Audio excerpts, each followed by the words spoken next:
In his kontrabida era, si Asia's multimedia star Alden Richards para sa kanyang kauna-unahang international film na Big Tiger. Double achievement yan para kay Alden dahil producer din siya ng nasabing pelikula. May unang balita si Athena Imperial.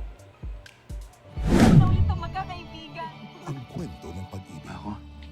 Mula sa pagiging good boy sa mga serye at pelikula, ngayon, siya naman ang kontrabida. Yan ang change of character ni Asia's multimedia star Alden Richards sa kauna-unahan niyang international film na Big Tiger. I've been dreaming about playing this kind of role because it's been a dream of mine to be also like the bad guy in storytelling. So in terms of prep, constant communication with the director at the same time, bringing in back knowledge of the previous villains that I've watched in the past, like how to be different, how to make this new. Sa character-driven action film na ito, na pinagbibidahan ng English actor na si Luke Goss, hindi lang miyembro ng cast ang kapuso actor, siya rin ang film producer. Dito kasi nag-build talaga sila ng soundstage, meron kaming binild na kulungan, para at least, and also may binild din kaming isang segment ng building where my character lived.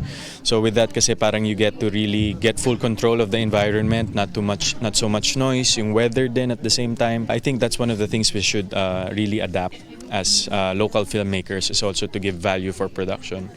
Kasi nagmamanifest siya sa material that you have. Ang director-writer na si Keone Waxman at action stars na sina Catherine McNamara at Byron Mann, pinuri si Alden sa pagganap nitong kontrabida. Working with Alden is great. I mean, again, like I said, he's playing a role that like he said, he's playing a role that he normally didn't play, but he does really well. I mean, he's very charismatic. I had no idea that you had never played an antagonist until today. I truly had no idea because he's so fantastic in the film and we had the best time together. I just met him for the first time on set, kind of, right? So, and he was supposed to be the big villain in the movie, obviously. And I just assumed that he was a bad man in real life. Si Max Collins, napasabak din sa aksyon sa pelikulang ito. Sabi pa ni Max, lahat ng Pinoy sa pelikula, mapa-cast member man o bahagi ng production, mahusay na ginampanan ang kanilang roles at tasks. It was so much fun and it was so humbling, I think, for us because, there's so many things that we don't know. Like, there's similarities, but there's so many differences and it just reminds you to always be on your toes. Ipalalabas abroad at sa Pilipinas ang pelikula sa susunod na taon.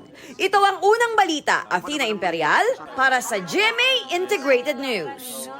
Gusto mo bang mauna sa mga balita? Mag-subscribe na sa GMA Integrated News sa YouTube at tumutok sa unang balita.